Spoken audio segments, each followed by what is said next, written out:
Google Docs is a cloud-based word processing tool that is offered within Google Apps for Education.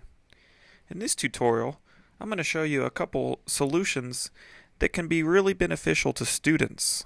The first tool I want to show you is the define tool.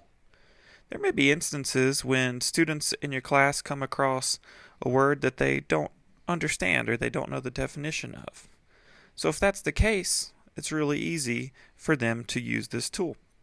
So what they'd want to do, say if they didn't know what the word soccer means right here. Well, you can show them that if they just highlight this word and then right click on it and go down to define, it'll pop up here in the right side the definition of soccer. Soccer is a game played by two teams of 11 players, and so on and so forth. Another really good tool for students in Google Docs is the spell check mode. So you can see here, one way you can instantly see when you have a word misspelled is it'll come up with a little red underline underneath it. So that can clue you off.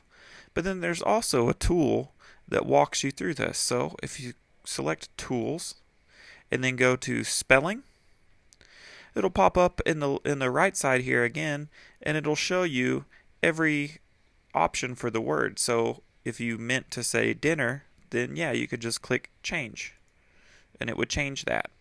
And then enjoyed, if you wanted to say you have a word that Google thinks is misspelled, but it's actually the proper spelling, you can add it to your dictionary, or you can select Ignore. So if you're going to use that word a lot and you don't want to have to look at all the red squiggly underlines, you could add it to your dictionary. If it's just a one-time thing, you could click Ignore. So this will go through every spelling mistake that you have, and you can go ahead and change these. And I want it to say again. And when everything is completed, it will say no spelling suggestions.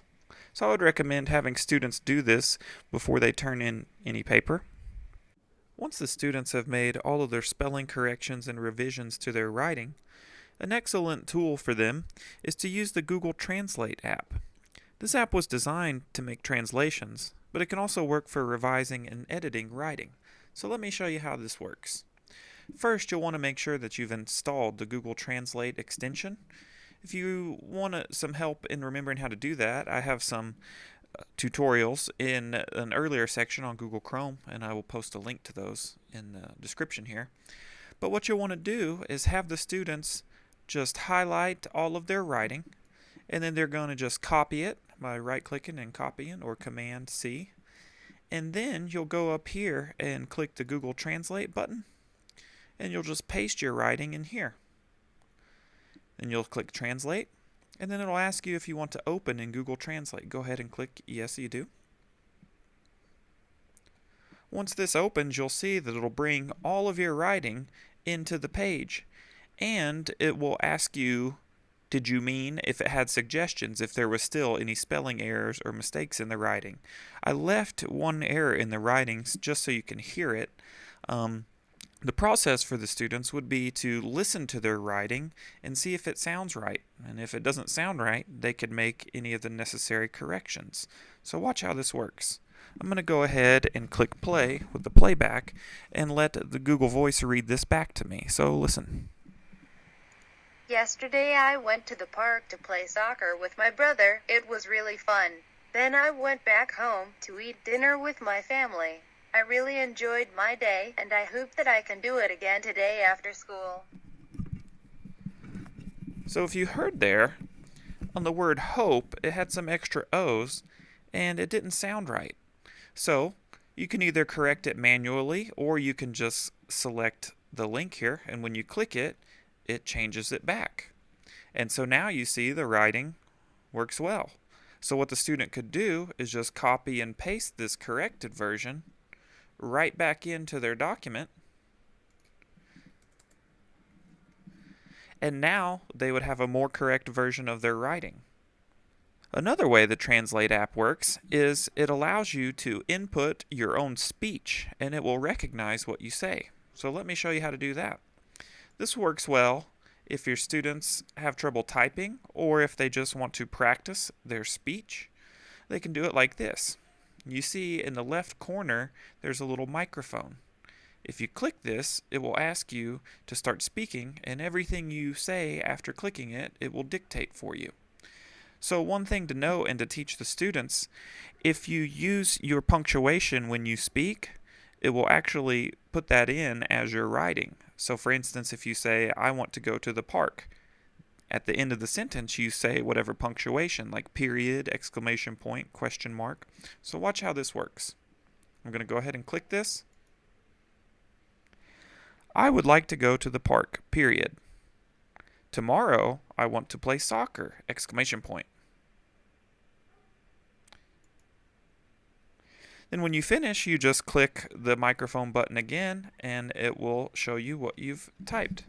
So again, if you want, you can play it back to make sure that it sounds good. I would like to go to the park. Tomorrow I want to play soccer.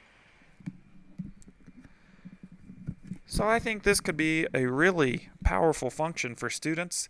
You could have them edit other students' work or correct it to make revisions, and then once they present it to the teacher, it should have less corrections for the teacher to make, and it will also teach the kids to have a more critical eye. The last student solution for Google Docs that I want to show you is the research mode. The way this works is very much like the define tool. What you want to do is just select any word or topic or sentence out of your writing. For this one, I'm going to select soccer. And then you can go up here to Tools and go to Research Mode. And you'll see this will bring up a bunch of links about soccer, images, websites that deal with soccer, just like a Google search. It's helpful for students because in this method, you don't necessarily have to go from window to window, back and forth from different tabs within Chrome. You can see all of your stuff right here in one window. So for instance, if a student wanted to add a picture about soccer to make his writing better, you could just go over here and you can kind of scroll through the images, and when you find one that you like, I like the soccer ball, you can just click and drag it over here into your writing.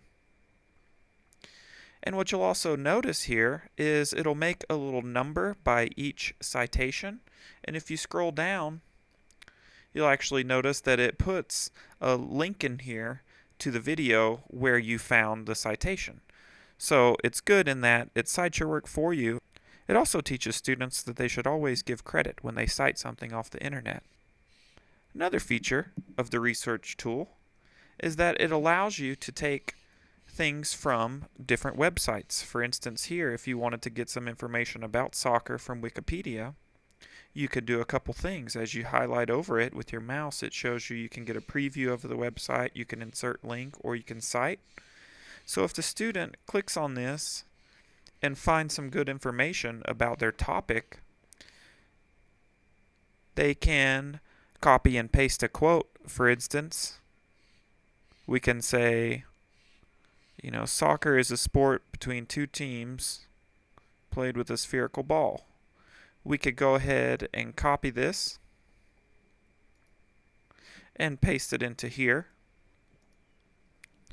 And we could make the proper corrections to ensure that it's a complete sentence.